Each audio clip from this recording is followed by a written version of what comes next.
আপনাকে ধন্যবাদ। আমি আমি মাসুদ রিয়াজ।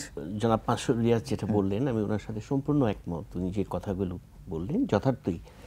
আমার কাছে আমি ওনার কথার সাথে একটু যোগ করে যদি আরেকটু বলতে চাই, সেটা হলো যে বাংলাদেশ ভারতের জন্য আরও গুরুত্বপূর্ণ হচ্ছে দুটো খুব গুরুত্বপূর্ণ কারণের মধ্যে একটা হচ্ছে তার যে মানে বাংলাদেশ যে যে ধরনের মানে কানেক্টিভিটি অফার করে, বিশেষ করে ট্রানজিটের যে সুবিধাটা, এটা একদিকে যেরকম নৌ ট্রানজিট, আরেকদিকে কিন্তু ল্যান্ড ট্রানজিট আর কি।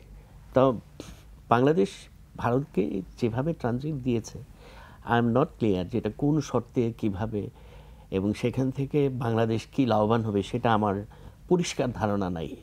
কিন্তু এইটা ইন্ডিয়ার জন্য খুবই গুরুত্বপূর্ণ, বাংলাদেশের এই ট্রানজিটের সুবিধা। এটা উনি আরও ভালো বলতে পারবেন।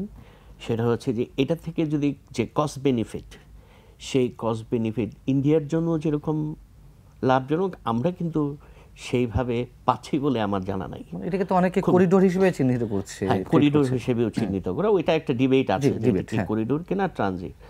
আরেকটা খুব গুরুত্বপূর্ণ বিষয়, যে কারণে আমার মনে হয় যে যা হচ্ছে এখন, এটা হয়তো একটা পর্যায়ে কুল ডাউন হয়ে যাবে আর কি। সেটা হচ্ছে যে ভূ রাজনৈতিক খেলা যেটা চলছে এই বিশেষ করে ইন্দো প্যাসিফিক রিজিয়নে, আমরা বা আপনারা সবাই জানি যে ভারতের সাথে চীনের যে বৈরী সম্পর্ক, এই সম্পর্কর প্রেক্ষাপটে যদি আমরা বিবেচনা করি, বাংলাদেশ যদি চীনের দিকে ঝুঁকে যায় অধিক মাত্রায়, সেটা কোনো অবস্থাতেই ভারতের জন্য কাম্য হবে না, এবং সে কিন্তু তার ওই জায়গাটাকে সবসময়ই ধরে রাখার চেষ্টা করবে। কারণ ভারত সবসময় চায় যে এই অঞ্চলে অন্য কোনো শক্তি যেন মাথাচাড়া দেয় না উঠতে পারে, সুতরাং এটা তার জন্য একটা বিগেস্ট কনসার্ন। কিন্তু এই মুহূর্তে যে সংকটটা ভারতের সাথে তৈরি হচ্ছে সংখ্যালঘু ইস্যু নিয়ে, এইটা আমার কাছে মনে হয়, এবং যেটা আমরা বিশেষ করে ভারতীয় মিডিয়াতে যে অপপ্রচারটা আমরা দেখতে পাচ্ছি, এটাকে কেন্দ্র করে আমার মনে হয় যে এটার পেছনে ভারতের অভ্যন্তরে একটা রাজনীতি থাকতে পারে। একমাত্র ওয়ালটন এসি দিচ্ছে 1 বছরের রিপ্লেসমেন্ট গ্যারান্টি।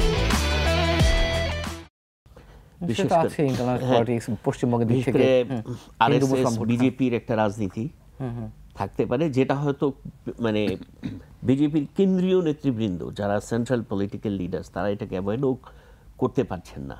কারণ এটা তো একটা এতদিন ধরে মানে পাবলিক সেন্টিমেন্টটাকে গুরুত্ব না দিয়ে ভারত যেরকম ভুল করেছে এখানে বাংলাদেশের সাথে সম্পর্কের ক্ষেত্রে, আমরা এটা সবাই জানি যে তারা শুধুমাত্র শেখ হাসিনা সরকারের সাথে সম্পর্ক তৈরি করেছে, কিন্তু এখানকার পাবলিককে তারা গুরুত্ব দেয়নি। ইকুয়ালি আমরা ভারতের ক্ষেত্রেও দেখতে পাচ্ছি যে তারা এই তাদের পাবলিককে তারা ব্যবহার করছে, বিশেষ করে কেন্দ্রীয় রাজনীতিবিদরা তাদের নিজেদের স্বার্থে।